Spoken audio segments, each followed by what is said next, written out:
Hello मेरे प्यारे बच्चों, कैसे हो आप सब। उम्मीद करता हूं आप सब अच्छे होंगे। तो बच्चों, मैं प्रवीण शर्मा आप लोगों के लिए लेकर आ रहा हूं क्लास 11th का एक इम्पॉर्टेंट टर्म जिसका नाम है लायबिलिटीज। बच्चों, लायबिलिटीज क्या होता है? सबसे पहले तो ऐसा कोई भी अमाउंट जो मेरा नहीं है, मैंने किसी से थोड़े समय या लंबे समय के लिए ले रखा है और मुझे वो अमाउंट फ्यूचर में जाके उसको वापस करना है, ऐसा सारा अमाउंट मेरे लिए क्या कहलाता है?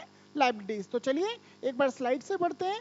बच्चों, स्लाइड में क्या लिखा है? लायबिलिटीज यानी कि the amount which is payable to others, यानी कि ऐसा पैसा जो मुझे किसी को पे करना है, ऐसा सारा अमाउंट मेरे लिए क्या कहलाएगा? लायबिलिटीज। इसे उधार भी कहा जाता है। क्लियर बच्चों? अब उधार कितने तरीके का होता है या लायबिलिटीज कितने तरीके की होती है? तो लायबिलिटीज दो तरीके की होती है बच्चों। पहली non current liabilities, second current liabilities.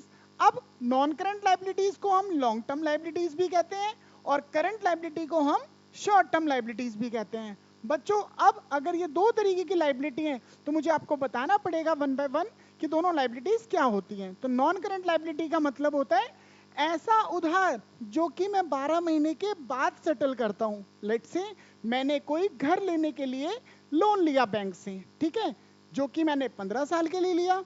अब मैं उस लोन को 15 साल बाद चुकाता हूं, तो ये लायबिलिटीज मेरे लिए क्या कहलाएगी?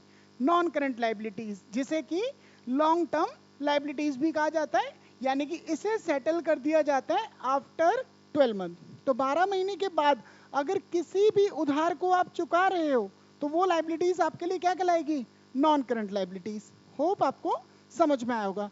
अब लेट्स से हम दूसरी लायबिलिटी पे चलते हैं बच्चों, जिसका नाम है करंट लायबिलिटीज।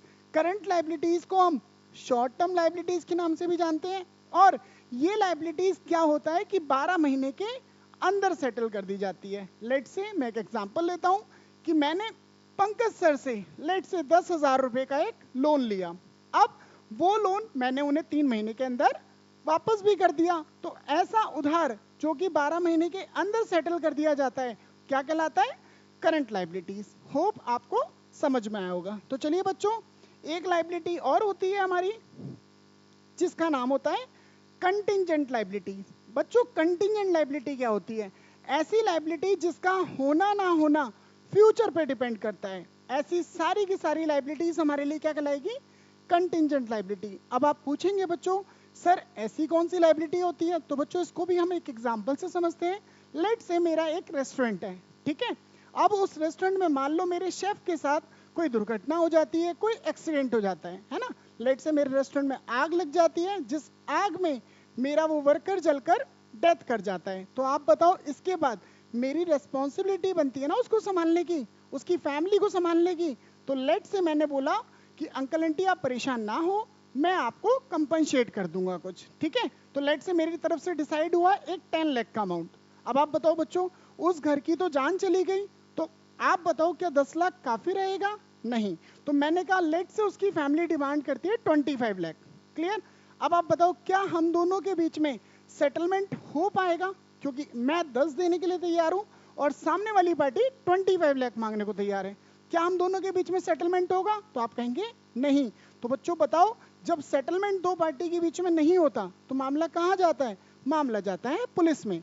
और जब पुलिस से बात निकलती है तो पुलिस सीधा कहां ले जाती है? कोर्ट में। और आपको पता है हमारे इंडियन कोर्ट की हालत क्या होता है? तारीख पे तारीख, तारीख पे तारीख। इसका मतलब उसका फैसला कब आएगा? फ्यूचर में। क्लियर? और अगर फ्यूचर में आएगा तो क्या बच्चों मैं पक्का है हार जाऊंगा? नहीं। क्या पक्का है जीत जाऊंगा? नहीं। यानी कि ये मैं नहीं जानता कि मैं हार भी सकता हूं और जीत भी सकता हूं। तो लेट से अगर मैं गलती से हार गया तो मुझे अंकल आंटी को कितने रुपए पे करने पड़ेंगे? 25 लाख। यानी कि ये एक ऐसी लायबिलिटी है जिसका होना ना होना फ्यूचर के रिजल्ट पे डिसाइड करता है। तो ऐसी लायबिलिटीज हमारे लिए क्या कहलाती है? Contingent liability. उम्मीद करता हूं आपको हमारा वीडियो अच्छा लगा होगा। अब जिन जिन बच्चों को हमारा वीडियो अच्छा लगा वो प्लीज हमारे चैनल पर जाकर सबसे पहले चैनल को सब्सक्राइब करो। इस वीडियो को ज्यादा से ज्यादा उन सभी 10th वाले बच्चों को जिन्होंने कॉमर्स लिया है प्लीज शेयर करो और हमारी वीडियो को ज्यादा से ज्यादा